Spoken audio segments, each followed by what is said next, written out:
All righty, we just got some new ethanol production information in and wanted to pass that along for you. Did the production go up or down this week? Well, it actually kind of tailed off just a little bit from what we had the previous week. It came in with a total of 1.018 million barrels per day. That's down 23,000 barrels per day. Ethanol stocks actually picked up 100,000 barrels. One negative thing here, too, is 25,000 barrels were imported last week. They usually have been holding at zero. So all in all, kind of a disappointing report there. Looking at our current trade on the corn, let's see what the market is doing. Our quotes provided by bar charts show March now 2 3/4 lower, and we're back at 666 3/4 per bushel. Soybean trade, we're a little higher, January 5 1/4 higher at 1464 3/4. But it's not an overly exciting market, that's for sure. And turning now to our wheat in Chicago, you have March 5 1/2 higher at 787 per bushel. Kansas City, you have the March contract up a nickel. We're now at 892. And in Minneapolis wheat, we have March trading 3 lower at 931 1/2. Meanwhile, in our cotton market, we have the March contract 276 points higher. And now we're at 83.37 per pound. So now it's taken a turn to show some strength on the cotton market. We have Todd Bubba Horwitz on the line. He's with BubbaTrading.com.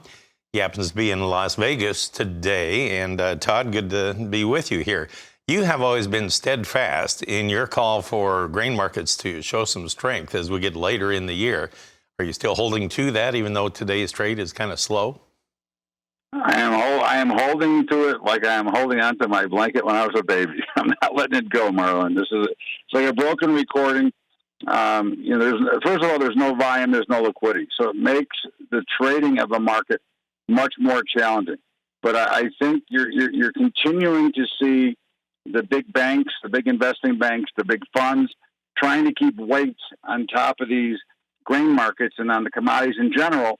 And I think they're going to get it, shoved to them pretty soon here, because we're going to realize that prices are way too low, and we don't have enough to go. I went to the grocery store; my bill was up 47%, like item for item, over the last time I went grocery shopping.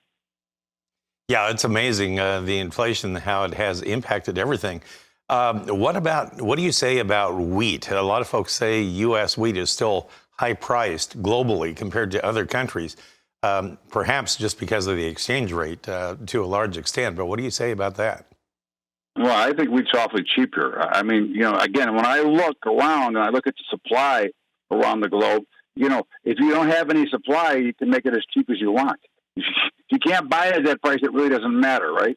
And there's a shortage of supplies around the globe, and that's what makes even less sense between the food riots that are going on in the breadbasket telling you that there's no wheat.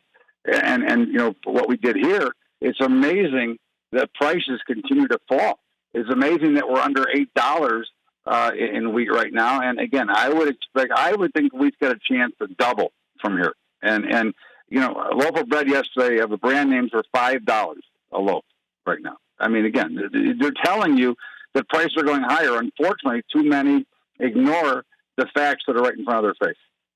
Something else I want to share with our viewers, the energy markets today, the crude oil trade has once again been on fire here, and we have January futures. This is West Texas Intermediate crude, $2.25 higher at $80.45 per barrel right now. And believe it or not, that has cooled off about 90 cents from its earlier high. So pretty strong performance being turned in here in the oil market today. Todd, thanks for the information. Good to talk to you again. Todd Bubba Horwitz with us. We'll pause here, and we'll come back and talk livestock on the other side.